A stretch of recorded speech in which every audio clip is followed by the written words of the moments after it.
Hey guys, thanks for joining me for another Dissidia Final Fantasy Opera Omnia video, and today I'm going to do a should you poll on the Rosa and Kurasame banners.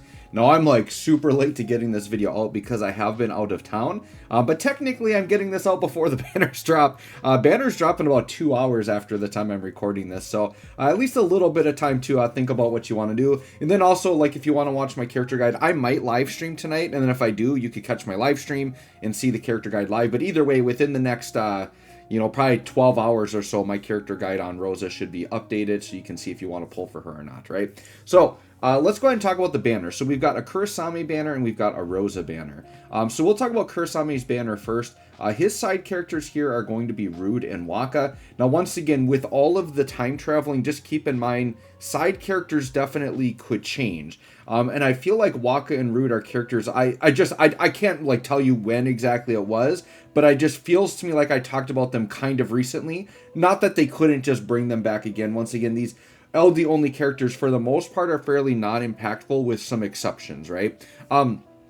So if it is Rude and Wakka, you don't really need to worry about them. Rude is like, his big deal is a ton of battery and healing. Like, that's all he does. Like, when he was a top tier character, he was one of the safest characters to put on your team because he made it so your party was very unbreakable. You always had tons of brave.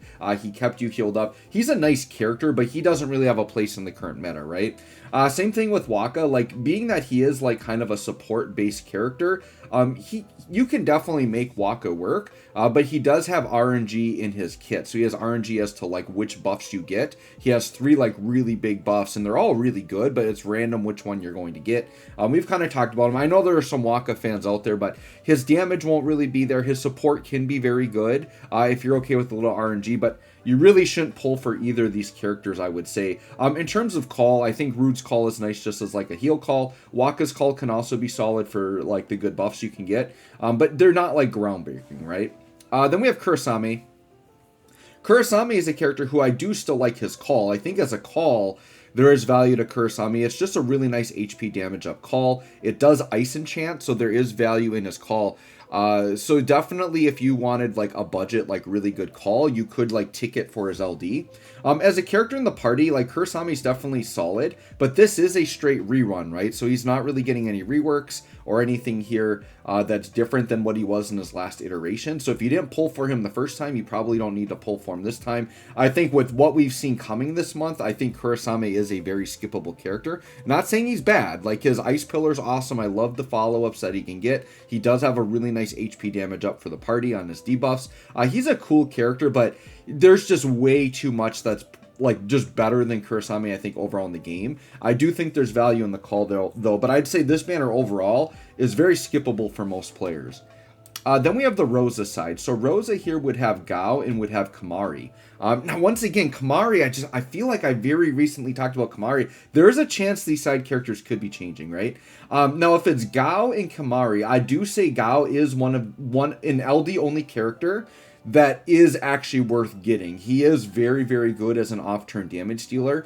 And what's good about him is he does double follow-ups, or double counters, I should say. And his counters are when the party gets hit, not when he gets hit.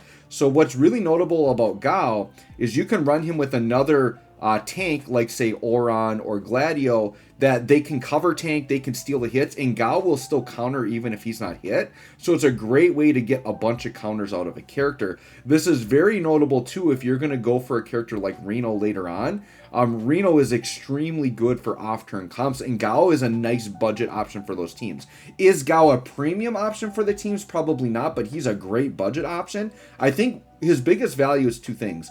One is that because he's double countering, he's ticking force gauge twice if you're using an off-turn FR. And then his other value is he's healing off-turn. So Gao for LD only is really nice because his damage isn't that great.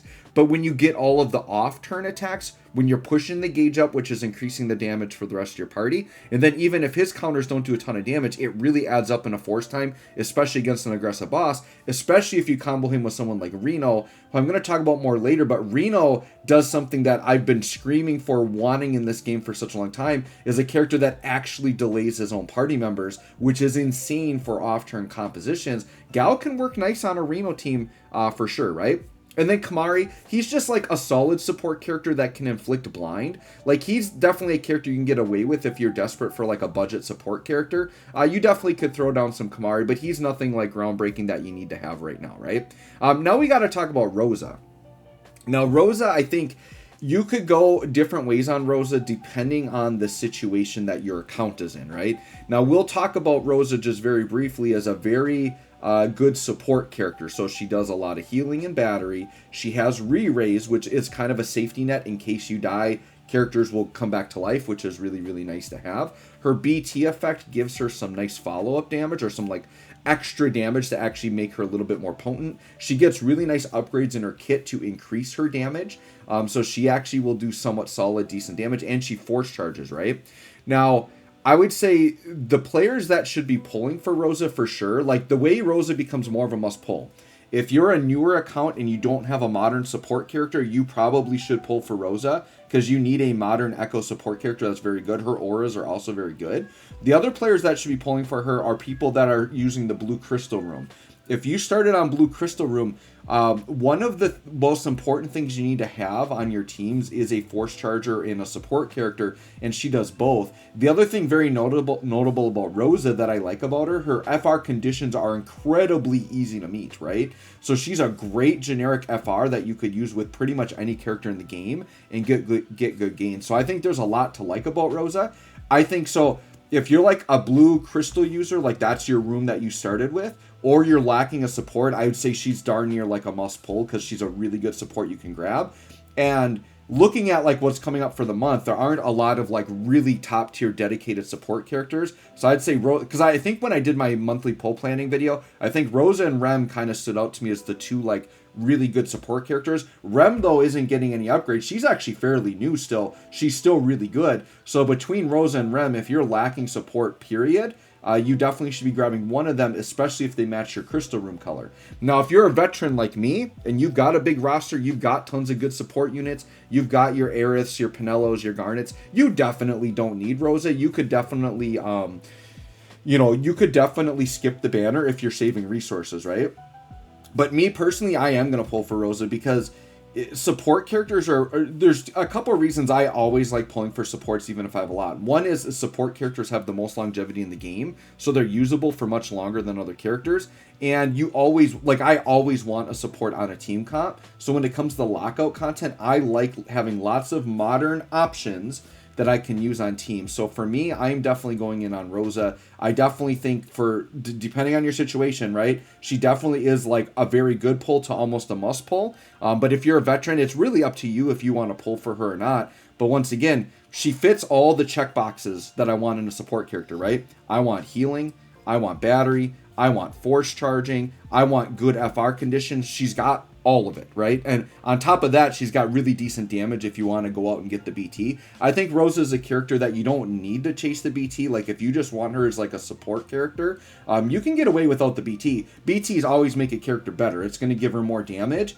and it's going to give her the BT auras, which are in turn going to make the party look better. But I think she's a character that you can definitely get away without the BT. If you don't have the budget for the BT, but you still want like a good support character, definitely I think Rosa could be a nice pickup. So anyways, guys, let me know if you all are going to pull for Rosa or not. I'm definitely going to go and grab her. I've got so many tickets. I'm actually going to do something I don't normally do. I'm going to actually ticket her and see if I can get the BT with tickets. Just because I've got so many tickets, I might dump 500 or 600 and just see if I can get lucky on the BT. So hopefully if you're pulling tonight, you guys all have good luck. If you see my stream pop up, I'd love to see you there. So thanks for watching. We'll catch y'all on the next one.